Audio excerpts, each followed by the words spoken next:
ఒకసారి ఆలోచించండి మీరు కూడా. ఎప్పుడు లాస్ట్ టైం 15 నిమిషాలు మాట్లాడడం మా పాపతో కానీ మా బాబుతో కానీ మనపడి మనం చేసుకుంటూ మధ్యలో మాట్లాడగలరు. ప్రశాంతంగా వాటితో కూర్చుండి ఒక సోఫాలు ఇద్దరు పక్క పక్కన కూర్చుండి మాట్లాడే సందర్భాలు ఇవి లేకపోవడం వల్లే ఫ్యామిలీ రిలేషన్స్ దెబ్బతింటున్నాయి. వాళ్ళు మేజర్ వచ్చే వరకు నేను ఉంటారు, మేజర్ గానే వాళ్ళు నేను మేజర్ అని మాట్లాడడం స్టార్ట్ చేస్తున్నాను, క్వశ్చన్ చేయడం స్టార్ట్ చేస్తున్నాను. ఎందుకంటే వాళ్ళకు మీకు బాండింగ్ లేదు కాబట్టి. అదే బాండింగ్ ఉంటే క్వశ్చన్ చేయరు, డిస్కషన్ జరుగుతుంది. Good evening.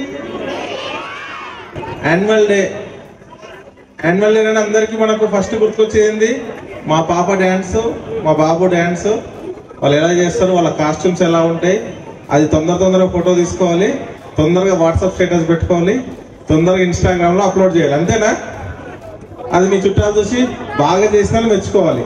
అది ఇంపార్టెంట్. ఎందుకంటే మన పిల్లల సంతోషంలో మనం కూడా పాలు పంచుకోవాలి, అది చాలా ఇంపార్టెంట్.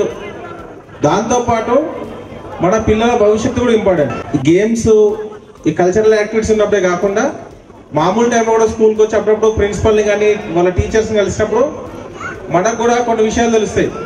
మన బాబు ఎలా చదువుతున్నాడు, మన పాప ఎలా చదువుతుంది, మన పాప యొక్క బిహేవియర్ స్కూల్లో ఎలా ఉంది, ఫ్రెండ్స్తో ఎలా ఉంటుంది తెలుసుకునే అవకాశం స్కూల్కి వచ్చినప్పుడు మాత్రమే తెలుస్తుంది. అలా రాకుండా కేవలం మనం ఫీజు కట్టడానికి వస్తాము, యాన్యువల్ డేకి వస్తామంటే తర్వాత ఇబ్బంది అవుతుంది కదా. సో వాళ్ళు ఏం చేస్తారో కూడా తెలుసుకోవాల్సిన అవసరం మన బాధ్యత. అది అవసరం కాదు, మన బాధ్యత అది. మనం అంతా ఫ్యూచర్లో ఆలోచిస్తాం, రేపేం చేద్దాం, కానీ ఇవ్వనట్టు ఎంజాయ్ చేయలేము. రేపటి కోసం ఆలోచించి ఈ రోజు ఎంజాయ్ చేయట్లేదు. అంటే ఈ రోజులో మన బాబున్న ఏజ్ని, వాళ్ళ లైఫ్ స్టైల్ని ఎంజాయ్ చేయకుండా నువ్వు పెద్దగా ఇది కావాలి, అది కావాలి, ఇది కావాలని బ్రెయిన్లో బాగా ప్రెజర్ పెట్టేసరికి వాడు పెద్దగా ఏమిటో అర్థం కాదు. ఎందుకంటే వాడికి ఒకటి కావాలని ఉంటుంది, మన ఒకటికి అమ్మంటాం, విధి ఇంకోదికి పంపిస్తుంది, వాడికి అర్థం కాదు. కాబట్టి చిన్న ఏజ్లో ఉన్నప్పుడే వాళ్ళతో కొంచెం మనం టైం స్పెండ్ చేసినట్లయితే వాడి అభిరుచులు ఏముంది, వాడికి ఏమి ఇష్టం తెలుస్తుంది. దాని ద్వారా వాడు సక్సెస్ కావడానికి ఎక్కువ స్కోప్ ఉంటుంది. అందరూ ఏమనుకుంటారంటే 10th క్లాస్లో 10/10 వస్తేనే సక్సెస్ అనుకుంటారు. కాదు, వాడు పాస్ అయితే చాలు, వాడు నాలెడ్జ్ వాడుకుంటే చాలు, వాడు బయట ప్రపంచంలో నలుగురు మధ్యలో వదిలేస్తే నలుగురితో కలుపుకోలుగా పనిచేసే శక్తి ఉంటే చాలు, పెద్దవాళ్ళు ఎట్లా గౌరవించాలో తెలిస్తే చాలు, కొత్త ప్లేస్లో కొత్త వాళ్ళు ఇంట్రడ్యూస్ చేసుకొని వాళ్ళతో మాట్లాడి వీడికి కావాల్సిన పని ఎలా చేసుకోవడమో తెలిస్తే చాలు. దానికి 10/10 అవసరం లేదు. అవునా? 10/10 అవసరం లేదు. మాట్లాడే విధానం ఉంటే చాలు. ఎదుటి వాళ్ళని గౌరవించి ఒక వ్యక్తి దగ్గర నుంచి నాకు ఒక పని అవసరం ఉందంటే నీ మాట విధానం మంచిగా ఉంటే వాడు ఆ పని నీకు చేసి పెడతాడు. నీ మాట విధానం మంచిగా లేకుండా నాకు 10/10 వచ్చినా నాకు చెయ్యంటే చేస్తారా? ఎవరు చేయరు. నీ మాట విధానం, నువ్వు మాట్లాడే విధానం, నీ అప్రోచ్ ఎలా ఉంది, నీ బాడీ లాంగ్వేజ్ ఎలా ఉందో చూసి దాన్ని బట్టే మీకు ఆ వర్క్ జరుగుతుంది.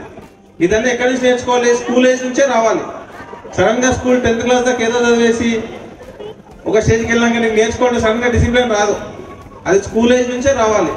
మీరు ఒకసారి మీ బాబుతో మీ పాపతోటి ఒక 15 నిమిషాలు మాట్లాడిన రోజు ఎప్పుడుందో గుర్తేసుకోండి. లాస్ట్ ఒక 1-2 years లో ఆ 15 నిమిషాల్లో 2-3 కాల్స్ వస్తాయి, లేకపోతే ఏదో వాట్సాప్ మెసేజ్ వస్తుంది, లేదా రీల్ చూస్తాం. అంటే మనం 15 నిమిషాలు మన బాబు కోసం పాప కోసం స్పెండ్ చేయకపోతే వాడు ఏమనుకుంటే ఇంటర్ దాకా చదువుతాడు, ఇంటర్ తర్వాత 10th దాకా చదువుతాడు, 10th కాగానే ఇంటర్ ఏదో హాస్టల్కి వెళ్ళిపోతాడు, బీటెక్ వెళ్ళిపోతాడు, అటు నుంచి అటు వెళ్ళిపోతాడు, యూఎస్కి వెళ్ళిపోతాడు, ఎక్కడో వెళ్ళిపోతాడు. మీతో టైం స్పెండ్ చేసే టైం ఉంటుంది వాడికి. బాండింగ్ టైం ఉన్నప్పుడు మీరు మనతో స్పెండ్ చేస్తే ఆ బాండింగ్ రిలేషన్ ఏర్పడుతుంది. మదర్ ఫాదర్కి, లేకపోతే సన్కి మదర్కి రిలేషన్ ఏర్పడుతుంది. ఈ టైంలో మనం 15 నిమిషాలు మన పిల్లోడికి టైం ఇవ్వకపోతే కష్టం అవుతుంది. ఒకసారి ఆలోచించండి మీరు కూడా. ఎప్పుడు లాస్ట్ టైం 15 నిమిషాలు మాట్లాడడం మా పాపతో కానీ మా బాబుతో కానీ మనపడి మనం చేసుకుంటూ మధ్యలో మాట్లాడగలరు. ప్రశాంతంగా వాటితో కూర్చుండి ఒక సోఫాలు ఇద్దరు పక్క పక్కన కూర్చుండి మాట్లాడే సందర్భాలు ఇవి లేకపోవడం వల్లే ఫ్యామిలీ రిలేషన్స్ దెబ్బతింటున్నాయి. వాళ్ళు మేజర్ వచ్చే వరకు నేను ఉంటారు, మేజర్ గానే వాళ్ళు నేను మేజర్ అని మాట్లాడడం స్టార్ట్ చేస్తున్నాను, క్వశ్చన్ చేయడం స్టార్ట్ చేస్తున్నాను. ఎందుకంటే వాళ్ళకు మీకు బాండింగ్ లేదు కాబట్టి. అదే బాండింగ్ ఉంటే క్వశ్చన్ చేయరు, డిస్కషన్ జరుగుతుంది.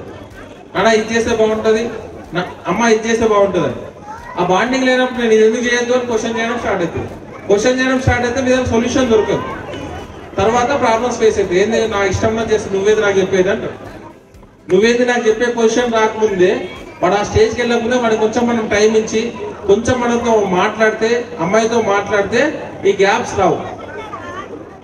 కాబట్టి మనం వీక్లీ ఒకసారి మనం టైం ప్లాన్ చేసుకొని మన పాపతో కానీ బాబుతో కానీ స్పెండ్ చేసేదానికి ప్రయత్నించండి. ఆ టైంలో టీవీ ఆఫ్ చేయండి, సెల్ ఫోన్ ఆఫ్ చేయండి. నువ్వు నీ బాబే ఉన్నావు, మీరే మాట్లాడుకుంటారు కదా. అట్లా మాట్లాడినప్పుడు వాడి యొక్క ఫీలింగ్స్ ను అర్థం చేసుకునే అవకాశం ఉంటుంది. వాడికి ఏదో అవసరం ఉంటుంది, కానీ నీకు చెప్పాలంటే అర్థం కాదు. డైరెక్ట్ నువ్వు రాగానే కూర్చున్నారా, ఏం కావాలా నీకంటే ఏమొద్దులే డాడీ అంటాడు. అదే ఒక పావు గంట మాట్లాడినాం అనుకో, మన నోట్లో నుంచి వస్తుంది రాదా. మనం మన క్లోజ్ ఫ్రెండ్ ఫోన్ చేసినాము, లేకపోతే మన మదర్ ఫాదర్ చేసినాం అనుకో, ఫోన్ చేయని ప్రాబ్లం చెప్పుకోం కదా. కొద్దిసేపు మాట్లాడుతున్నప్పుడు సందర్భం వస్తున్నాడు, అదే ఇట్లా ప్రాబ్లం ఉందిరా, ఫినాన్షియల్ ప్రాబ్లం ఉందిరా, లేకపోతే ఇంట్లో వేరే ప్రాబ్లం ఉందా, లేకపోతే బిజినెస్ ప్రాబ్లం ఉందని కొద్దిసేపు మాట్లాడిన తర్వాత వస్తుంది. ఫోన్ చేసి డైరెక్ట్ చెప్పరు కదా. అట్లనే మన పిల్లలతో కూడా కొద్దిసేపు మాట్లాడుతుంటే వాడి ప్రాబ్లం చెప్పుకోవడానికి అవకాశం ఉంటుంది. అది మనం కల్పించాలి వాడికి. ఆ కల్పించినప్పుడే వాళ్ళకి మనకు రిలేషన్షిప్ ఏర్పడుతుంది. ఆ రిలేషన్షిప్ ఉన్న మనం చెప్పింది వింటాడు పిల్లోడు, అప్పుడు వాడు బాగుపడతాడు. ఎంతసేపు మార్కులు రావాలి, పొద్దున రాగానే ట్యూషన్ పో, స్కూల్ పో, ట్యూషన్ పో, హోంవర్క్ చేయి, ఏమొచ్చినాయి మార్క్స్ ఏమొచ్చినాయి, పక్కింటోడికి ఎన్ని వచ్చినాయి, వీళ్ళకి ఎన్ని వచ్చినాయి అంటే ఎవరి టాలెంట్ వాడికే ఉంటుంది. నీ కొడుకుని ఇంత అంటావా, మరి నువ్వు స్కూల్లో టాపరా, మీ క్లాస్లో నువ్వు టాపరా, నువ్వు లైఫ్ లీడ్ చేయట్లేదా, ఇట్లా వాడు కూడా లీడ్ చేస్తాడు. కాబట్టి అప్పుడప్పుడు స్కూల్కి వెళ్ళండి, మీ టీచర్స్తో మాట్లాడండి, పేరెంట్స్తో మాట్లాడండి, వాటితో ఎక్కువ టైం స్పెండ్ చేసినట్లయితే ఒక మంచి పౌరునిగా తీర్చిదిద్దిన వాళ్ళు అవుతారు. ఎవరైతే మీ పిల్లోడితో టైం స్పెండ్ చేయలేరో, మీ పాపతో టైం స్పెండ్ చేయలేదో, వాళ్ళు వచ్చి టీచర్స్తో టైం డిస్కస్ చేసి వాళ్ళతో మాట్లాడలేదో, వాళ్ళు కొన్ని రోజుల తర్వాత జిడిమెట్ల పోలీస్ స్టేషన్ అడ్రస్ వెతుకొని రావాల్సి వస్తుంది. ఎందుకంటే మా బాబు ఇట్లా చేస్తున్నాడు సార్, మా బాబు ఇట్లా చేస్తుంది సార్ అని. యాన్యువల్ డేకి వచ్చి ఇదేం సాగబడుతుంది అనుకుంటారా? ఇది నిజం. ఎందుకంటే నేను ఇక్కడికి వచ్చింది ఎందుకంటే మీరు మళ్ళీ దొరకరు, ఎక్కడ దొరుకుతారా? ఇంతసేపు కూర్చున్నట్టు మైక్ పెట్టి చెప్పగలుగుతామా? ఏదో డీప్ రూట్ స్కూల్ వాళ్ళు చేసిన ఒక ప్రోగ్రామ్ పిలవడం వల్ల నాకు అవకాశం వచ్చింది మీ అందరితో మాట్లాడడానికి. మన దగ్గర 15 నిమిషాలు టైం లేకపోతే తర్వాత మనం చాలా ఇబ్బంది పడాల్సి వస్తుంది. ఎవరి దగ్గర 15 నిమిషాలు ఉందో లేదో నైట్ ఆలోచించుకొని పడుకునే ముందు. నేను లాస్ట్ టైం ఎప్పుడు మాట్లాడినా మా అబ్బాయి తోటి, లాస్ట్ టైం మా బాబు, మీరు అనుకోవచ్చు వాడు నర్సరీ సార్, వానికేం తెలుసు సార్. నర్సరీ వాడికి కూడా ఫీలింగ్స్ ఉంటాయి కదా, నర్సరీ వాడికి కూడా అవసరాలు ఉంటాయి కదా, నర్సరీ వాడు కూడా వాడి స్థాయి దగ్గర ఉంటాయి కదా. మా బాబు చిన్నోడు పెద్దోడు ప్రతి ఒక్కళ్ళు వాళ్ళ పిల్లలతో 15 నిమిషాలు వారంకి, రోజు కాదు వారంకి 15 నిమిషాలు కేటాయించండి. ఏదో ఒక టైంలో బయటకు తీసుకెళ్ళండి, టీవీలో ఉండి అందరితో కాదు, బయటకు తీసుకెళ్ళి ఫ్రీగా మాట్లాడుతుంటే వాడి ప్రాబ్లం చెప్పుకుంటాడు. వాడికి ఏదో తినాలనిపిస్తుంది, ఇంట్లో చేయరు, అది తెచ్చుకోలేడు. వాడు అట్లా తీసుకెళ్తుంటే వాడు ఏదో సందర్భం డాడీ అది కావాలంటాడు. నువ్వు అది ఇచ్చి తినిపిస్తే వాడిని నీ మధ్య మంచి రిలేషన్ ఏర్పడతా లేదా? 10 రూపాయల వస్తువే కావచ్చు, వాడు చెప్పుకునే స్పేస్. అప్పుడు నీకు ఏం తెలుసా, నా కొడుకుకి ఈ వస్తువు ఇష్టం, నా కొడుకుకి స్వీట్ ఇష్టం, నా కొడుకుకి హాట్ ఇష్టం, ఆ విషయాలు మనకు తెలుస్తాయి. థ్యాంక్ యూ అన్న.